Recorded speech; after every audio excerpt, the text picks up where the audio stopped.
अरे बहू रानी तो सारा सारा दिन कमरे में बंद रहती है, कोई काम भी नहीं। मैं तो बोर हो जाती हूँ, क्या करूँ। तभी मीना की सहेली रीना उससे मिलने आती है। अरे मेरे घर का भी यही हाल है, बेटा ऑफिस और बहू कमरे में बंद, समय काटे नहीं कटता। लेकिन अब सच मानो तो वक्त ही नहीं है कि वक्त से रोटी भी खा लूं। अरे बहन, मुझे भी बता दे कौन सा जादू चलाया है। मैं भी अब जिंदगी के बचे कुचे दिन आराम से काट लूं। दीवारें देख देख कर तो बोर हो गई हूं मैं। रीना मीना को एक स्मार्टफोन देती है। ये ले, ये है वो छड़ी जो जादू करती है। इसमें मैंने तेरा फेसबुक अकाउंट भी बनाया है, एंजल प्रिया के नाम से। बस अब यहाँ दोस्त बना और सबसे बातें कर। सास को पहले तो उतना समझ नहीं आता है, लेकिन धीरे धीरे वो उसकी आदत डाल लेती है। माँ जी जल्दी से खाना खा लीजिए, मुझे थोड़ा काम है। अरे तू जा, मैं खा लूंगी, अभी वक्त नहीं है। और सासू माँ मोबाइल में मुंह गड़ाए जवाब दे देती है। बहू समझ ही नहीं पाती और वहां से कमरे में चली जाती है। अचानक सास को किसी प्यारी पिंकी की फ्रेंड रिक्वेस्ट आती है। अरे वाह, ये तो कोई प्यारी सी लड़की लगती है, बात करती हूँ। सास फ्रेंड रिक्वेस्ट अपनाकर बात करने लगती है। अब क्या था, सास सारा दिन उस सहेली से बात करती, अपनी कहती उसकी सुनती। एक दिन सास फोन पर ही सरगड़ाए, अरे बहू जरा मंदिर के लिए थाली सजा दे, आज कीर्तन है। बहू फोन पर किसी को मैसेज टाइप करते कहती है, माँ जी क्या है, अब मुझे क्या पता कि आपको कौन कौन से भगवान की पूजा करनी होती है। तभी सास के पास कोई मैसेज आता है। अच्छा अच्छा ठीक है, रहने दे, मैं ही कर लूंगी। अब मैंने मना थोड़ी ना किया है, कर देती हूँ मैं। अब मैंने भी बोला ना कि थोड़ी देर में बात करती हूँ, तो मैं ही कर लेती हूँ, तू जा अपने कमरे में। बहू वहां से चली जाती है।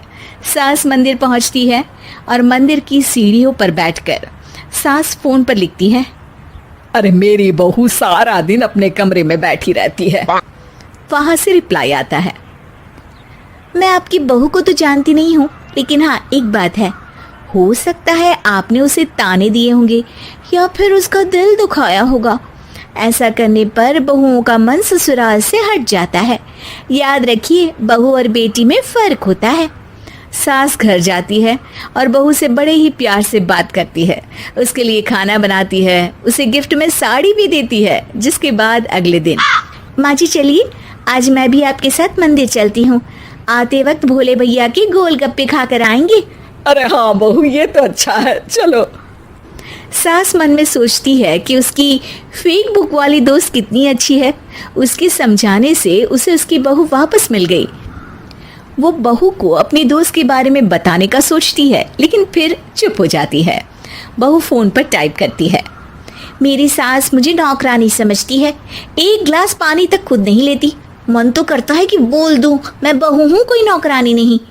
वहां से रिप्लाई आता है, देखो तुम्हारी सास को तो मैं भी नहीं जानती, लेकिन वो बुजुर्ग होंगी, पूरा जीवन उन्होंने घर गृहस्थी चूल्हा चौका में निकाल दिया।